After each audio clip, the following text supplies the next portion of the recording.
भारतातला सगळ्यात मोठा डेटा लीक जवळपास 81.5 कोटी लोकांचा आधारसह वैयक्तिक डेटा डार्क वेबवरती विकायला उपलब्ध झालाय. यात 81.5 लोकांची वैयक्तिक माहिती तर आहेच, पण पासपोर्ट नंबरपासून इतरही अनेक तपशील आहेत.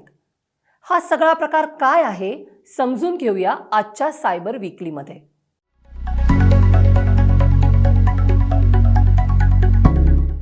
न्यूज 18 दिलेल्या वृत्तानुसार Indian council of medical research म्हणजेच ICMR या संस्थेवर भारतीय नागरिकांची खाजगी माहिती मिळवण्यासाठी मागच्या वर्षभरामध्ये जवळपास 6,000 वेळा सायबर अटॅक्स करण्यात आले होते. याखेरीज हॅकर्स हा डाटा मिळवण्यात आणि डार्क वेबवरती तो विकण्यात यशस्वी ठरलेले आहेत. ही आत्ता आलेली सगळ्यात मोठी बातमी आहे.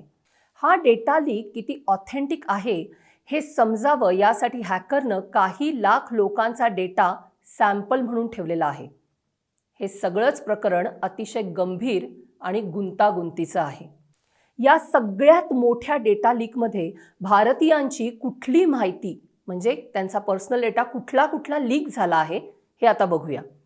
यात भारतीयांची नावं, त्यांचे फोन नंबर, पासपोर्टचे नंबर, आधार कार्डचे डिटेल्स, पत्ते, जेंडर अशी सगळी माहिती हॅकर्सना मिळालेली आहे आणि ती माहिती त्यांनी डार्क वेबवरती विकायला ठेवलेली आहे. आता या सगळ्या माहितीचा सायबर गुन्हेगार कसा आणि काय वापर करतील हा सगळ्यात मोठा प्रश्न आहे. आणि आपल्या वैयक्तिक माहितीपासून बायोमेट्रिक्सपर्यंत सगळं खरंच सुरक्षित आहे का हाही प्रश्न मोठ्या प्रमाणावरती उपस्थित होऊ लागलेला आहे. या निमित्ताने डार्क वेब म्हणजे काय, डार्क वेबमध्ये डाटा विक्री होते म्हणजे नेमकं काय होतं, डाटा लीक कसा होतो, या सगळ्याशी आपला म्हणजे कॉमन युजर्सचा थेट काय संबंध आहे, या आणि अशा लीक नंतर आपण सर्वसामान्य माणसांनी सायबर हल्ल्यापासून वाचण्यासाठी काय केलं पाहिजे हे समजून घेणं अतिशय आवश्यक आहे. सायबर इन्व्हेस्टिगेटर आणि सायबर सिक्युरिटी तज्ज्ञ रितेश भाटिया यांच्याशी मी याच विषयावरती चर्चा केली आहे. बघूया ते काय सांगतायत. तो सर ये जो अभी हुआ है पूरा डेटा लीक का जो केस है वो एग्जैक्टली क्या है और वो हम जैसे कॉमन यूजर्स है उनको कैसे अफेक्ट करेगा? तो पहले thank you for doing this show and inviting me, क्योंकि ऐसे ही चीजों से बहुत ज्यादा अवेयरनेस होता है और जितना अवेयरनेस होएगा उतना लोग सतर्क रहेंगे. तो बहुत बहुत धन्यवाद Mukta for doing something like this. वैसे भी साइबर अवेयरनेस में आप बहुत अच्छा काम कर रहे हो, मुझे बहुत अच्छा लगता है आपसे बात करने को भी. तो मुक्ता क्या हुआ है ना, एक कोई पर्टिकुलर बंदा है, उसने ट्विटर पे डाला कि उसके पास लगभग 80 करोड़ जनता का डेटा है. तो ये काफी मतलब चौंकाने वाली चीज थी. और जब जाके हम लोग ने भी जाके जब चेक किया तो हमको ये डेटा दिखा है, क्योंकि उसने सैंपल फाइल्स डाली है. लगभग 2 लाख रिकॉर्ड्स हैं. हमने वो 2 लाख रिकॉर्ड्स को जब डाउनलोड किया तो उसमें जैसे उसमें आपका नाम, फादर का नाम, आपका एज, आपका मोबाइल नंबर, आपका एड्रेस और आपका आधार नंबर वो भी दिखाया जा रहा है. कई कई केसेस में पासपोर्ट का भी नंबर अवेलेबल है. तो यानी कि आपकी मतलब पूरी इंफॉर्मेशन मेरे पास है. और हमको ये चेक करना था कि डेटा कितना जेन्युइन है. तो एक मेरे ही दोस्त का मैंने जब रैंडमली चेक किया तो उसका मेरे को पूरा डेटा दिख गया. यानी कि उनका नाम, उनके फादर का नाम, उनका एज, उनका जेंडर, उनका कंप्लीट एड्रेस, मोबाइल नंबर और आधार नंबर भी. तो ये अभी वो बाहर आ गया. हाँ, अभी एक रिपोर्ट के हिसाब से ये कहते हैं कि ये ICMR, Indian council for medical research का डेटा है. लेकिन ऐसा कहीं पे भी उस हैकर ने नहीं कहा है कि ये उसका डेटा है. ये डेटा काफी सारी जगह से सोर्स किया जा सकता है. कोई टेलीकॉम कंपनी के पास भी ये डेटा रहेगा, नहीं तो कोई ये मतलब ये डेटा शायद बैंक के पास भी रहेगा. हर किसी का हो सकता है. उसने अलग अलग जगहों से कंपाइल भी किया हुआ है, लेकिन पता नहीं क्यों कह रहे हैं कि ये ICMR से ब्रीच हुआ है और कोविड डेटा है, क्योंकि इसके अंदर कोई कोविड का फील्ड मुझे नहीं देखा कि इन्होंने कोविड कौन से दिन पे लिया. वो डेटा भी आना चाहिए था. खैर, ये तो ICMR और सर्टेन अपना जो है वो ही बता सकता है. अभी हमने क्या करना है और इसका इम्पैक्ट क्या क्या है. नंबर 1, अभी मेरे को तो आपका जैसे मान लीजिए अगर आपका नंबर है उसके अंदर, ठीक है, मेरे को और आपका नाम भी पता है और मुझे मालूम है आप पूना में रहते हो, तो आप सोचिए एज अ लेडी हाउ आप कितने कंफर्टेबल रहोगे जब मेरे हम्म। को आपका पूरा नाम मिल गया है, आपका एड्रेस मिल गया है, पूरा एड्रेस, आपका मोबाइल नंबर भी मिल गया है मेरे पास अभी आपका सारा इंफॉर्मेशन है। तो ये एक हैरेसमेंट की तो मैं एक बात है ही है। लेकिन दूसरी चीज है, अब जैसे मेरे पास आपका आधार नंबर भी है, तो आजकल साइबर क्राइम में एक नए तरीके के साइबर क्राइम हो रहे हैं जहां पे गवर्नमेंट ऑफिशियल्स को इम्पर्सनेट किया जा रहा है। ओ। कोई आपको फोन करता है और कहता है कि आपने कुछ पार्सल भेजा था ताइवान, और आपका ट्रस्ट गेन करने के लिए वो बोलता है आप क्या हाँ मुक्ता चैतन्य हो, आप बोलोगे हाँ, आपका ये कंप्लीट एड्रेस है, सोचिए अभी उनको ये एड्रेस भी मिल गया है, और आपका आधार नंबर ये है, आप बोलोगे इतना सारा इन्फॉर्मेशन है तो ये लोग गलत नहीं हो सकते हैं, और हम्म। आप उस टाइम पे डर जाओगे क्योंकि वो बोलेंगे कि आपके पार्सल में ड्रग्स मिला है। और फिर फोन आपका ट्रांसफर होता है पुलिस ऑफिसर को, जो मतलब ऑफकोर्स फेक पुलिस ऑफिसर होता है, जो प्रिटेंड करता है कि वो एक पुलिस ऑफिसर है। वो आपको और डराता है, और ऐसे में काफी सारे लोगों ने ऐसे पैसे दे दिए ओ। क्योंकि उन्होंने कहा है कि नहीं हमें केस नहीं करना है, कुछ नहीं करना है।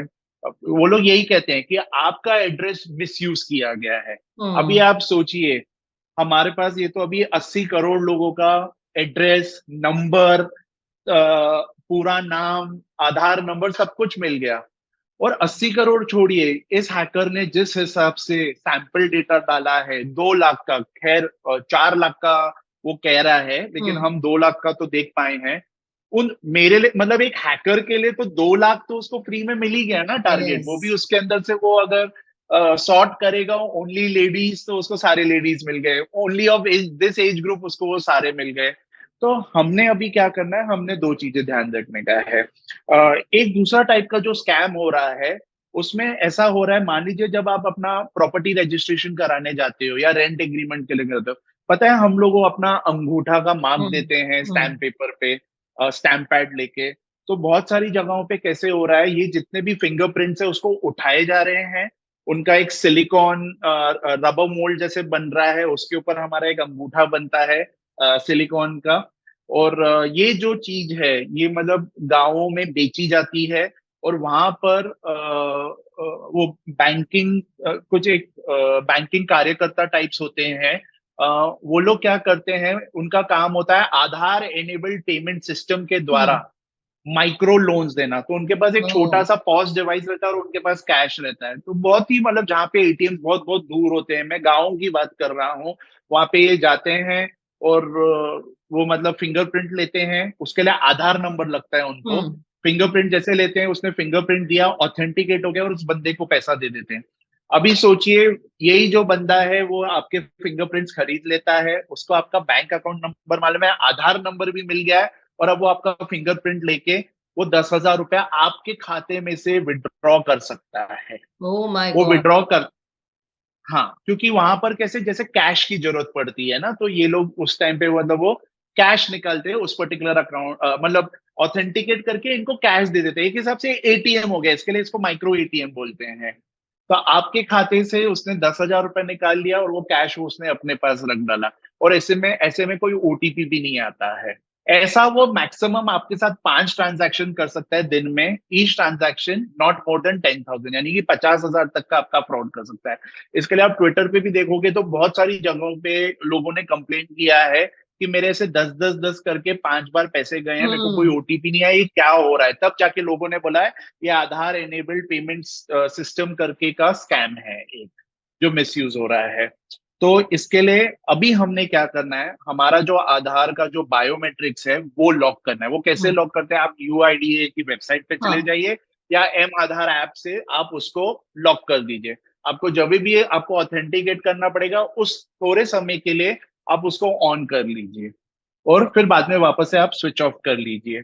दूसरी चीज हमेशा ध्यान में रखिए, कभी भी आप अपना सिम लेने जाते हो या तो कहीं पे भी आप अपना फिंगरप्रिंट देते हो, तो ऑलवेज एक एक हैबिट रख लीजिए कि अपने रुमाल से या किसी चीज से उसको आप रब कर दीजिए, हाँ। ताकि कोई चाहे भी उसको उठाने के लिए तो आप मतलब कोई उठा नहीं सकता है उस पर्टिकुलर चीजों से। खैर फिंगरप्रिंट्स तो मैं आपके ग्लास से भी उठा सकता हूँ, कहीं से भी, लेकिन मैं बता रहा हूँ जहाँ पे जितना किया जा सकता है वहां पे हम, जैसे छोटे छोटे जो शॉपकीपर्स रहते हैं उनके पास वो पोर्टेबल रीडर रहता है, थंब रीडर, तो वहां से आपने कर लिया, आप निकल गए, वो आगे क्या करेगा हमें नहीं पता है। हम्म। क्योंकि फिंगरप्रिंट्स उठाना कोई बड़ा मुश्किल काम नहीं है। आजकल इसके किट्स भी मिलते हैं अमेजोन पे, ऑनलाइन पे, तो वो बहुत इजी हो जाता है।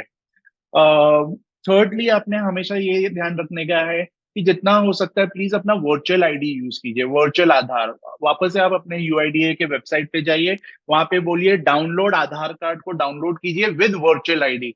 तो वह आपका जो ओरिजिनल आईडी है वो उसको निकाल देगा और आपको एक वर्चुअल आईडी देगा, और यही आईडी आप हर जगह दे सकते हो और अपने आधार के लिए। और ताकि ये कल से बाहर भी आ गया तो किसी को पता नहीं चलेगा। लेकिन इशू क्या है, अभी तक हमने हमारा आधार जो है इतनी जगहों पे दे दिया है विदाउट वर्चुअल आईडी।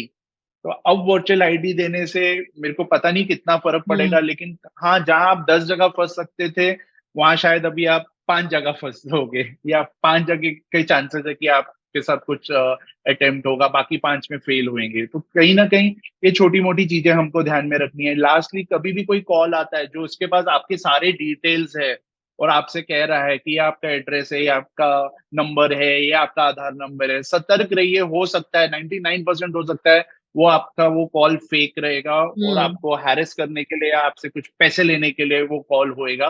तो इसके लिए बहुत चौकन्ने रहिए, क्योंकि ये सारा डेटा अभी हर जगह बाहर आ चुका है। Oh my God, this is very serious. एक लास्ट क्वेश्चन आपके लिए कि हम लोग हर जगह पे अभी आधार तो हर चीज में लिंक्ड हो चुका है। आपके बैंक अकाउंट में लिंक्ड है, आपको पासपोर्ट निकालना है तो भी आधार देना पड़ता है, एवरीवेयर आधार इज लिंक्ड। तो हमारे बायोमेट्रिक्स, हमारे डिटेल्स, ये सब अभी उसको सिक्योर करना is not that easy for a common man. ये हमारा नहीं, एब्सोल्युटली, और ये हमारा काम भी नहीं है हाँ, सिक्योर करना। आप जब अपने बैंक में जाते हो, आप एक लॉकर मांगते हो, आप सोचते हो उसको कैसे सिक्योर करोगे? आप नहीं सोचते हो ना, बैंक का काम है उसको सोचना कि एग्जैक्टली। कैसे सिक्योर करना है। तो हमने हमारा ये सारा इतना पर्सनल इंफॉर्मेशन अभी दे दिया है जिसको भी देने का था। अब उनके ऊपर ये लागू, उनके ऊपर ये होता है कि वो कैसे इसको सिक्योर रखेंगे। तो हम कुछ नहीं कर सकते। हम ज्यादा से ज्यादा, मैंने जैसे आपको बोला, हमारा बायोमेट्रिक्स को या लॉक कर सकते हैं, और आधार नंबर की जगह वर्चुअल आधार यूज कर सकते हैं। वो वाला भी आप कार्ड डाउनलोड करके प्रिंट करके आप उसको भी यूज कर सकते हैं। राइट। आई गेस इतने चीजें करेंगे तो भी शायद थोड़ा बहुत हम सब खुद को सिक्योर कर पाएंगे। Thank you so much sir. थोड़ा बहुत। थोड़ा बहुत, या thank you. Thank you so much for most welcome. थोड़ा मोस्ट आपने वेलकम। वक्त निकाला मेरे लिए। And it thank is you. Always a pleasure talking to you. Same here Mukta, thank you so thank much. You so much. Data leak आणि cyber हल्ले ह्या सगळ्या गोष्टी आपण सर्वसामान्य युजर्स रोखू शकत नाही. आपण काय करू शकतो तर सायबरच्या जगात सजगपणे वावरू शकतो, अलर्ट राहू शकतो. कुठल्याही डेटा लीक किंवा सायबर हल्ल्यात आपले आधार डिटेल्स सुरक्षित राखण्यासाठी किंवा ते ठेवता कसे येतील त्यासाठी आधार बायोमेट्रिक्स लॉक केलं पाहिजे. ते कसं लॉक करायचं? अगदी सोपं आहे. तुम्ही आधारच्या ॲपवर किंवा वेबसाईटवर जा, आधार नंबर टाका, त्याच्यानंतर तुम्हाला एक OTP येईल. तो तुम्ही OTP टाकल्यानंतर तुमचं प्रोफाईल ओपन होईल. तिथे लॉक अनलॉक बायोमेट्रिक्स असा तुम्हाला ऑप्शन दिसेल. त्यावर जाऊन तुम्ही तुमचे बायोमेट्रिक्स लॉक करू शकता, जे आवर्जून केलेच पाहिजेत. लॉक केलेले बायोमेट्रिक्स जर तुम्हाला कधी वापरायचे असतील तर टेम्पररी तुम्ही ते अनलॉक करू शकता. साधारण 10 मिनिटासाठी ते अनलॉक होतात आणि नंतर परत लॉक होतात. त्यामुळे आपले बायोमेट्रिक्स किंवा आपले सगळे आधारचे डिटेल्स सुरक्षित ठेवण्यासाठी ह्या गोष्टी नक्की करा. हॅकर्स आपली वैयक्तिक माहिती मिळवण्यासाठी अनेक मार्ग ह्याच्या पुढे वापरणार आहेत. त्याचा बाजार भरणार आहे. या सगळ्यात थोडं माध्यम साक्षर होऊन स्वतःला सुरक्षित कसं करता येईल याचा विचार प्रत्येकाने करायला पाहिजे. आपली वैयक्तिक माहिती सांभाळण्याच्या अशा अनेक टिप्स जाणून घेण्यासाठी माझा चॅनल स्क्रीन टाइम विथ मुक्ता नक्की बघा. सबस्क्राईब करा, लाईक करा, शेअर करा आणि जास्तीत जास्त लोकांपर्यंत ही माहिती पोचवून सायबर अवेअरनेसमध्ये सहभागी व्हा.